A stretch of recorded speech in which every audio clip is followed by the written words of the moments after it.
السلام علیکم دوستو، سبسکرائب کیجئے ٹاپ ٹی وی کو اور مزید اچھی ویڈیو کے لیے دبا دیجئے اس بیل آئیکن کو۔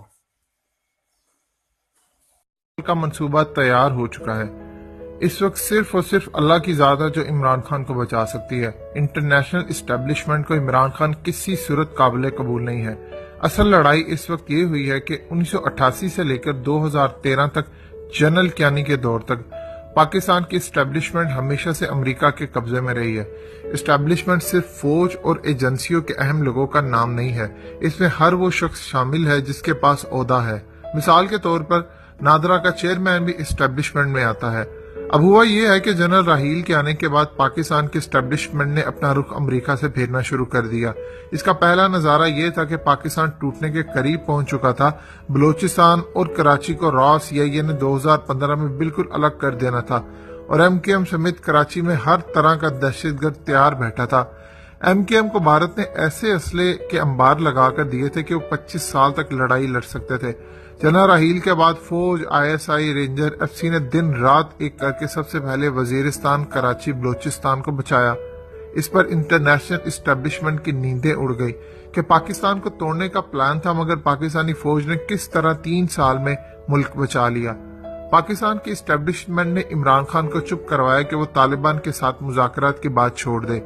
اس کے لیے عمران خان کو تمام ثبوت دکھائے گئے، کیسے وہ را کے لیے کام کرتے ہیں، کیسے پاکستانی طالبان غیر ملکیوں کے لیے کام کرتے ہیں اور دشمنوں کے اعلی کار بنے ہیں، اور پاکستانی اور افغانستان کے طالبان میں کیا فرق ہے۔ پاکستان کے طالبان انڈیا کے لیے کام کرتے ہیں جبکہ افغانستان کے طالبان امریکہ کے خلاف لڑے ہیں۔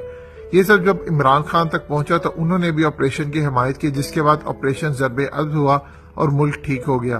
اسٹیبلشمنٹ اور عمران خان کے درمیان چل رہی 22 سال کی لڑائی ختم ہوتی نظر آئی۔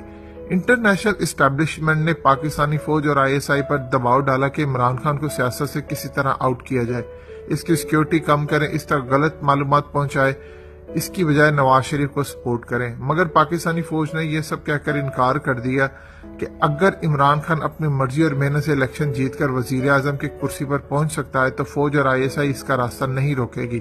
یہی بات جب اسرائیل، بھارت، CIA، MI6 کی ایجنسیوں کی مدد سے نواز شریف تک پہنچی، تب سے اس نے عمران خان کے خلاف پروپیگنڈا شروع کر دیا کہ فوج عمران خان کے ساتھ ہے اور میرے خلاف ہے۔ پاکستانی فوج اور ISI کے محب وطن جرنیل اور بہت سارے آفیسر چاہتے ہیں کہ عمران خان ملک کی قیادت کرے۔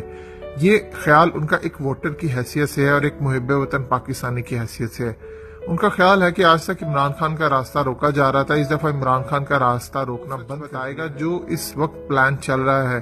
اور یہ مقبول جان بھی کہہ چکے ہیں کہ عمران خان کے قتل کا منصوبہ بن چکا ہے۔ اسٹیفن ہاکنگ نے کہا تھا، ہم لوگ انٹرنیشنل اسٹیبلشمنٹ تیسرے درجے کے ملکوں میں فوج سمیت تمام سیاستدانوں کو خرید لیتے ہیں، پھر ان کو کہتے ہیں کہ ملک میں سڑکوں، میٹرو جیسے پروجیکٹ پر پیسہ لگاؤ، بجلی، ڈیم، تعلیم کو دور رکھو۔ پھر ان کو کہا جاتا ہے کہ IMF سے قرضہ لو سود پر۔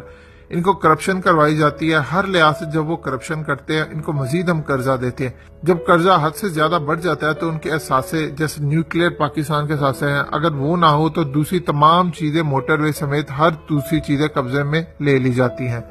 اگر کوئی وہاں غیرت مند حکمران عمران خان جیسا آ جائے تو اس کو مروا دیا جاتا ہے۔ یہ بات اسٹیفن ہاکنگ اپنی کتاب میں لکھ چکا ہے۔ اب اس وقت اسرائیل اور امریکہ، بھارت سمیت دنیا کی اسٹیبلشمنٹ چاہتی ہے کہ عمران خان نہ آئے۔ اس مقصد کے لیے انہوں نے عمران خان کو مروانے کا پلان بنایا ہے، چاہے اس کو الیکشن مہم کے دوران مارا جائے یا ووٹر بن کر ٹک ٹاک کے احتجاج پر یا کسی ایسے بندے کے ہاتھوں جو قریبی ہو، پارٹی جوائن کر چکا ہو، جس کے ساتھ عمران خان رہتا ہو، اس کے ذریعے مروایا جائے، سلو پوائزن کے ذریعے مروایا جائے، کسی طرح بھی مروایا جائے، لیکن عمران خان کو منظر نامے سے ہر صورت ہٹانا ہے۔ عمران خان کی ایک ایک حرکت مانیٹر کی جا رہی ہے۔ سب سے زیادہ خطرہ عمران خان سے اگر کسی کو ہے تو وہ ہے بھارت، امریکہ اور اسرائیل۔ ان کا خیال ہے عمران خان کے آنے سے ایسے فیصلے ہوں گے جس سے پاکستان ترقی کرے گا اور خطے کا سارا سٹرکچر ہی بدل جائے گا اور ہمارا پلان دبردوز ہو جائے گا۔ حال ہی میں نواز شریف کی لندن جائیدادیں جو سامنے آئی ہیں، اس اخبار نے دعویٰ کیا ہے کہ نواز شریف کو برطانوی حکومت جان بوجھ کر بچوں سمیت گرفتار نہیں کرے کیونکہ وہ ایسے چوروں کا ساتھ دینا چاہتے ہیں۔ اسرائیل کسی صورت عمران خان کو برداشت نہیں کرے گا۔ اس کو ہرانے کے لیے، اس کو مروانے کے لیے، اس کو کچھ بھی کرنا پڑے وہ کرے گا۔ اس کے لیے چاہے ملک میں دھماکے کروانے پڑے، ملک انتشار کی طرف لے جانا پڑے، ان کو کوئی پرواہ نہیں۔ ISI اور فوج کے ایجنٹ عمران خان کو ہر طرف سے گھیرے ہوئے ہیں۔ حال ہی میں عمران خان کو راتوں رات لاہور سے اسلام آباد شفٹ کیا گیا۔ گھیرے ہونے کا مطلب ہے اس کو سیکیورٹی فراہم کی ہوئی ہے۔ جب خواجہ آصف کی نااہلی کا فیصلہ تھا، آپ غور کیجئے، عمران خان راتوں رات اچانک لاہور سے اسلام آباد منتقل کر دیے گئے۔ پھر جب وزیرستان میں عمران خان کا جلسہ کینسل کیا گیا، اسلام آباد میں حال ہی میں عمران خان کو اتنی سیکیورٹی دی گئی کہ عمران خان اپنی بنی گالہ سے باہر نہ نکلے۔ اب بس اللہ ہی ہے عمران خان کی حفاظت کرے۔ پہلے انٹرنیشنل اسٹیبلشمنٹ نے عمران خان کو مارنے کا پلان بنایا تھا ریحام خان کے ہاتھوں، اور وہ بہت سالڈ پلان تھا کہ عمران خان کو سلو پوائزن کے ذریعے، کھانے کے ذریعے زہر دیا جائے۔ اب جانتے ہیں کہ عارف نظامی نے اس پر کتنی زیادہ بحث کی تھی۔ اگر ریحام خان سچی ہوتی تو عارف نظامی کو عدالت میں لے جاتی، لیکن عارف نظامی کے پاس اس کے ثبوت ہے، اور عمران خان بھی جانتا ہے۔ اب اللہ تعالیٰ سے دعا ہے کہ وہ عمران خان کو بچائے، کیونکہ اگر اللہ کا حکم نہ ہوا تو عمران خان کیا دنیا کی کوئی بھی طاقت نہیں بچ سکتی۔ دوستو